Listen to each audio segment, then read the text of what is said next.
Best of R / malicious compliance episode 138. Subscribe for edit videos daily. Give me an option. I'll make my choice. Reading through the thread and got reminded of something that happened years ago. I was in 4th year of high school, and our usual maths teacher was out. We got a sub Mr. Gee, who set off my anxiety, was a nice enough guy, but gave me the heebie-jeebies. I was a mostly well-behaved kid, but would cut his class whenever possible, gave short answers etc, so he wasn't too keen on me. I take notes down differently, shorthand, since that's how I learn.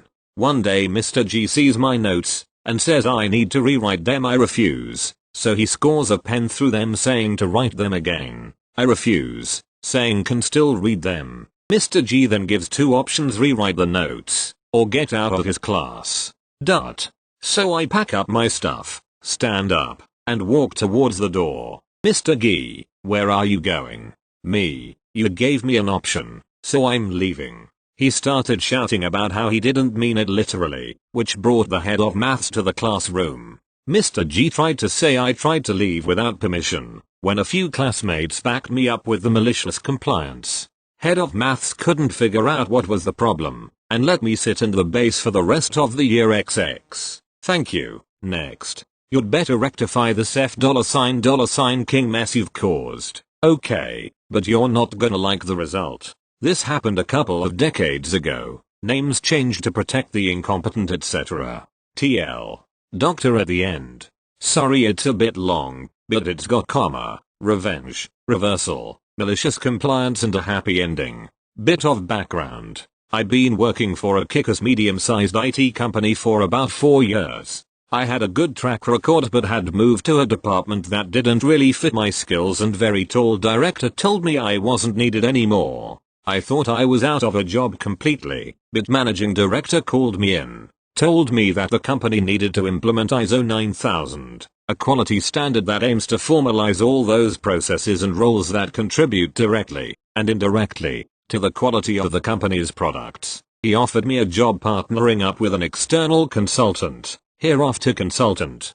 Consultant would project manage the effort, while I was to be his assistant and full-time liaison person within the company. I later learned that consultant was a personal friend of managing director. Of course I said yes. Consultant was a nice enough person, but it soon became clear that he was out of his depth with the complexities of the project. Luckily, I had a coach, my brother-in-law, who was very experienced in this area and saw the warning signs when I talked about what we were doing. Within the company, there was a lot of skepticism because of an earlier failed project titled Quality Without Limits that soon became Limits Without Quality. So this time around we needed credibility, some quick visible wins and senior management backing. However, the managing director left the company, and that kinda screwed up the senior management backing for consultant.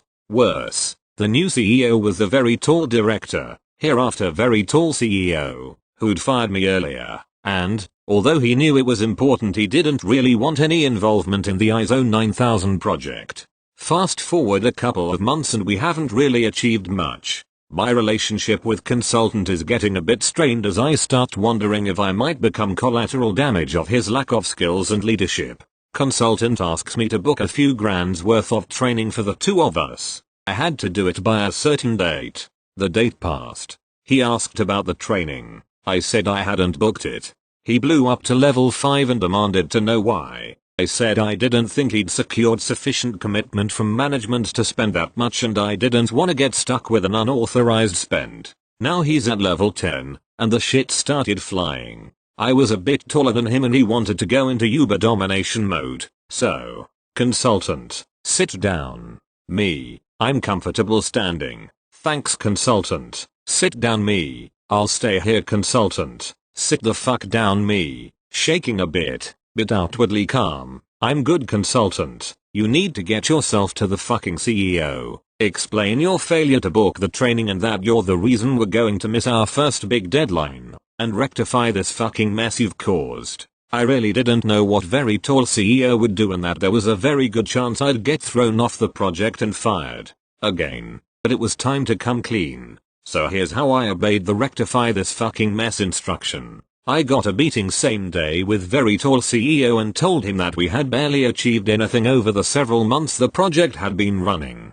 I said that consultant was inept, hadn't grasped the basic concepts of the project, and that with him in the project manager role it was destined for an expensive failure. I told him about the sit down episode. I also told very tall CEO of another person in the company, who I'd approached obliquely earlier in the week, who I reckoned would be a perfect fit for the project manager role. This was late on a Friday, and very tall CEO said leave it with me and told me not to turn up till noon on Monday. I absolutely didn't know what was going to happen, and that weekend was really stressful.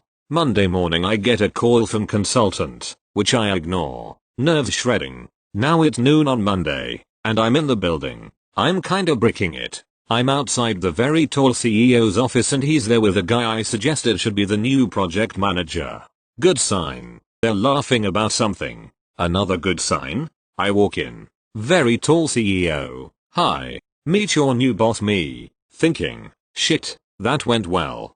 Excellent. What happened? Very tall CEO. Well, I called consultant into this office this morning and we had a chat. Me. Warming up. And very tall CEO. I told him we needed a serious talk about the project and invited him to sit down. He started getting agitated and declined. I asked again. He refused. I said, either you sit down or leave the building right now. Consultant sat down and I explained I wanted to make some changes. Net. He left the building with all his stuff anyway an hour later, but only after I'd told him why we didn't want him any longer. Me. Empty speech bubbles coming out of my mouth. Very tall CEO. Thought you might like the bit about him sitting down. Me. Still speechless. New boss. To me. Okay. See Monday. Let's have a catch up. I was on frickin' cloud 9 for a few days and new boss was an absolute star and I learned a ton from him. ISO 9000 certification followed and that project success opened up very interesting doors later. TL. Doctor. Inept consultant tries to dominate me, and I get him fired while keeping my job. Sort of select my new boss and become a key part of a killer project with a great team. Thank you. Next. I got this annoying girl thrown into the cold lake after she orders me to focus only on her. The TLDR is basically the title. Eyes. I'm on mobile. So bad formatting. Also my first time posting. Our cast. Me. Sarah. Nice friend. Lizzie. Annoying girl. My dad. TL. Doctor at the bottom. The title does make it sound much more dramatic than it is. So, this happened a long time ago during the summer. I must admit, I was a bit of a jerk and I was unreasonable, but at the time it felt amazing. So, Sarah and Lizzie were hanging out on the lake and I felt a bit left out as they were becoming really good friends. Now, for context, their names are the same. So I asked Sarah if she wanted to come tubing, but I ended up asking both of them on accident. Lizzie was pretty annoying, and constantly bragged. It was a pretty cold day, for us, and they didn't feel like falling off the tube. We have a small flat tube that gets a ton of air, so it's super easy to fly off if you hit a bump outside the wake. For people who haven't tubed, you're laying on your stomach holding onto some handles and trying to stay behind the boat. Going outside the wake is pretty dangerous, if you don't want to fall off, because you don't get any protection from the wake. You have to find a constant balance between going too far forward, too far back, or overcrowding the other person. On top of that, most tubers lean, trying to stay in the wake, so you have to go from side to side as well. It's pretty hard if you've never done it before. We have some hand signals for go faster, slower, or stop. We also have some for if you want to go crazy, or for people on the boat to say if it's bumpy, which will be important in a second. Now, my dad didn't want to have angry parents after him, so he wanted these two girls to do perfect. It was just me and him in the boat, and the two of them on the tube.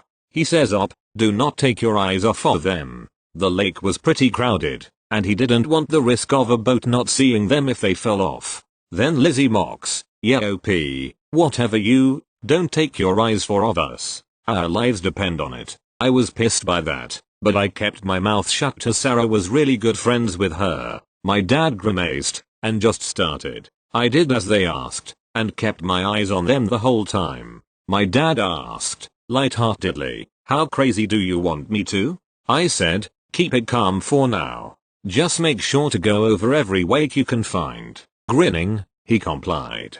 Lizzie was pretty confident about the whole thing, thinking she could handle everything we could throw at her. Sarah knew she could handle it. She did expect me to warn her when it would be bumpy, as that's what we've done in past times. But I didn't look to the front once to check if it was bumpy. I just kept my eyes glued to them. Cue the malicious compliance. Suddenly, there it was. The monster wave. Wake. It was one of those that you're terrified of when you're on the tube and you need warning.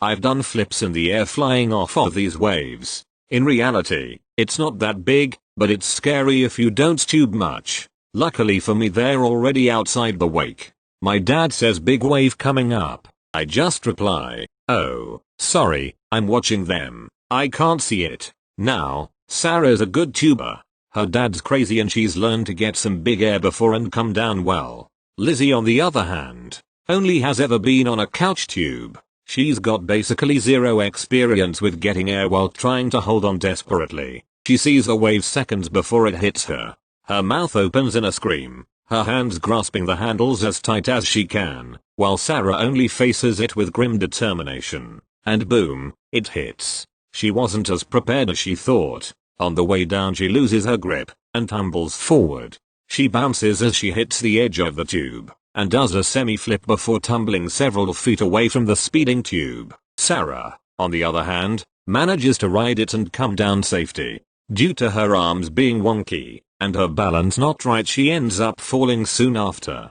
But she manages to do it in a much more graceful and thought out fashion. Only when I see Sarah fall off do I call the air off. We need to turn around to get them. By the time we get over there, Lizzie is sputtering in shock and rage. Why didn't you warn us, OP? I couldn't see it until it was too late. Now I'm cold. She shouts. To that, I just smile and say, oh, I'm sorry. I was focused on keeping my eyes on you too. She just rolls her eyes. We took her back soon after, and enjoyed the rest of our day on the lake peacefully. To her credit, she was trying to do it in a funny/sarcastic way, but she came off as so rude and arrogant, which also showed in some comments she said to me. The water wasn't even that cold, the air was just a bit chillier than it had been all day. She got what was coming for her. TL. Dr. Annoying Girl is rude to me and orders me to watch on them only while they're tubing. I do, and she gets thrown off the tube into cold water. Thank you. Next. No offense, honey, but I just don't think you're qualified. After seeing a bunch of similar threads, I thought I would post my own story that was shared by a co-worker friend and her former manager. Back in my call center days, a frequent issue among our female techs, my team had about 5'9" on average out of about 200, was to get someone who would insist on being transferred to a male tech. This happened at least once a week. My friend Valerie got a customer who insisted that he speak with a man before even mentioning his problem, saying, no offense, honey, but I just don't think you're qualified. If a customer ever requested to speak with another technician for whatever reason, the policy was to tell the customer to call back. When told this, the customer demanded to speak with a supervisor. So he did. He spoke with the only female supervisor, Liz, on the floor, who loved getting these kind of escalations, who asked the customer why specifically he felt the technician who transferred him wasn't qualified to assist him. Apparently Liz had a habit of letting any female new hires know that if a customer wanted to speak to a supervisor because they demanded a man, they are free to let her know. It gets better. Liz had told me that normally these calls end with a very resigned and defeated customer being transferred back to a different and female tech to resolve this issue.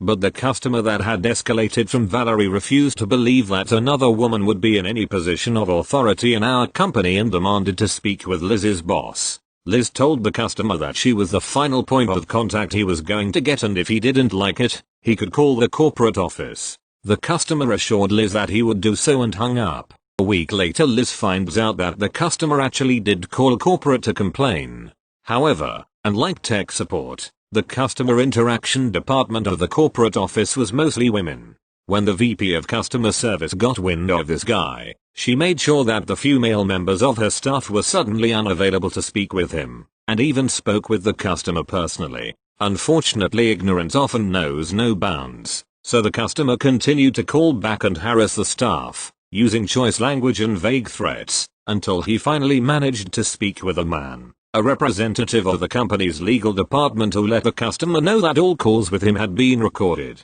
that they consider any future attempt to contact them to be harassment, and he can expect a cease and desist letter in the near future. Liz said it was the first time she had ever had the legal team follow up with anything she had did before. Thank you. Next. Boss, think about whether you want to keep working here. Me. Okay, I don't. Apologies if the English isn't perfect, it's not my native tongue. Nearly 2 years ago I started work at company as their digital marketing person. After I started, it turned out that I was brought in to put out the fires left by my predecessor, the VP marketing, who had a team of 4 plus himself, spent over $1 million in 1 year and brought in 5 deals, 2 of them for under $10K. As you can well imagine, after a performance like that, I had lots of work to do, and very little to do it with. Aside from 1 or 2 paid tools, everything else was to be done using free tools only. I'm gonna do some bragging here. I beat the previous year's figures in all categories with 10% of the budget.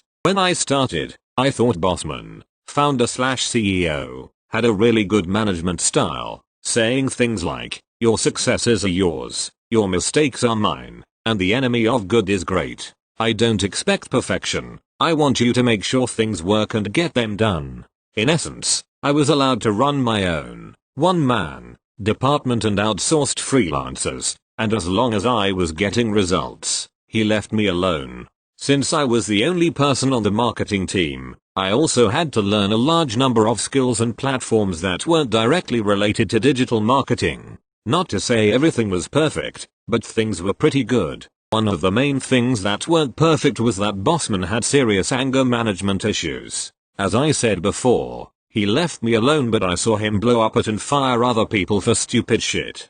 He lost it at me too once or twice, but he'd calm down after a couple of hours and things would be back to normal. If it looks like an abusive relationship, that's because looking back, that's exactly what it was. As the year came to an end, I approached Boss and initiated a performance review. I ran him through everything I had done in the past year, and he was pretty surprised at how much I had done with so little. I asked him for a raise, pointing out that I was currently making $8,000/month in local currency, averages $4,500/month, when people with my, now augmented, skill set were making between $13,14,000/month. I asked him for $12,000. He said he'd get back to me, and never did. Every time I asked him about my raise, he had another excuse. After the last excuse, I began looking for something else. The other day we had a meeting, and it turns out that 2 months ago I made a mistake. It wasn't a critical mistake, and it was rectified within a few hours of discovering the mistake. No harm or damage was caused whatsoever to company, but Bossman flipping lost IT. I mean slamming on tables, yelling for the whole office to hear, what have you. Then he said the magic words, pack your things up and go home. Think about whether you want to keep working here. So that's what I did, and 10 seconds later I said no, I don't. I started packing my shit up while he turned an even deeper shade of red and got even louder. I didn't answer him at all, just kept on packing up my things and saying goodbye to my colleagues. Turns out that being ignored really pushed his buttons, to the point where he started threatening to call security to have me removed, while I was actively removing myself and my things from the office. Here's the part where it gets beautiful. My country is very strict on employees' rights. Sorry, Americans, I feel your pain. His words and behavior are considered an improper dismissal. By law he's required to give me 30 days notice of dismissal, which he didn't. When he realized his mistake, he convened a pre-dismissal hearing, but it was already too late. He's opened himself up to a lawsuit, which I'm already talking with lawyers about, because by law he has to give me those 30 days notice even though he already fired me. For the next 30 days I'm eligible for all the benefits and social rights in my salary, but I can do jack shit for him and there's nothing he can do to me without making the incoming lawsuit 10 times worse. I've already got 4 interviews lined up for next week, paying almost double what Boss was paying me, and best of all, I'll be interviewing for other places on his dime. The cherry on top is that because I'm the only marketing person, without me, nothing happens in the marketing department for the next month, and if he doesn't hire someone on in time, I won't be around to answer any questions the new person might have. Thank you. Next. Boss sent me on a BS task, so I accepted. Another blast from the past, and this time some good humored compliance. I was working for an audio video / PC rental company with a decent sized warehouse. We were tasked with building shelving to reorganize and build a small working space for the warehouse crew. A few co-workers, the boss, and I were all tearing things down, rebuilding, running back and forth from the hardware store to get wood. It was generally a fun day for me, where I didn't have to worry about timelines for getting things in and out the door. The boss, about 4 hours into my day, calls out, "Beard, these boards are too short. Go get the stud stretcher." "Okay boss, where should I look?" "Look all over and find one. We need it to finish this. Don't come back without an answer for me." Apostrophe. He figured I wouldn't know that wasn't real. After all, I was pretty young and a lot of people thought pretty dumb. He figured it would be some light hazing. So, I rolled with it. Off I went to look for a non-existent product. First I looked at the cafe down the road, and inquired about one while I got a sandwich. I checked at the convenience store when I stopped to get some tea. I checked all around the storage cubby we were going to clean out while I made a little nest to take a nap in. I checked with myself a few times, before and after I took a short nap. All in all I wasted about 2 hours looking for something I knew wouldn't exist. Coming back to the boss, he laughed and had a grand time poking fun at me wasting time, while on the clock, looking for something fake. I just "oh shucks boss" answered a few times. About a week later, when we went out for a drink, I told him what I did. Luckily he laughed and owned up that it was on him for sending me on the task. No harm, no foul, but hey, I got a paid lunch and a nap. Thank you. Next. Boss wanted me to wear better clothes. This will be short. Very short. Sorry for the formatting and possible grammar issues. English is my first language, but I kind of suck at it. Back when I used to work at a store I'll call Forever 22, I worked with a manager who absolutely hated me. Her and I used to go at each other all the time over random crap. Well, a couple times throughout my time working there she'd comment on my choice of clothes. Usually it was things about how my clothes are too tight for a boy, or they were too feminine, and eventually I got fed up with it. I read into our dress code and decided to really get under her skin. Her last day working at F22 I wore a dress, but she couldn't say anything since I followed the dress code guidelines perfectly. I made her so dang uncomfortable. My other co-workers, who also disliked her except like 2 who were her friends, complimented me. I quit shortly after that and now I work in a pharmacy. Edit. There were other things she has said to me too leading up to me doing this. The point of me doing this is because A. Let people wear what they want, especially if they're not hurting you or your job, and B. Don't be a jerk to your co-workers for no reason, especially the ones who show up every day and are dedicated workers.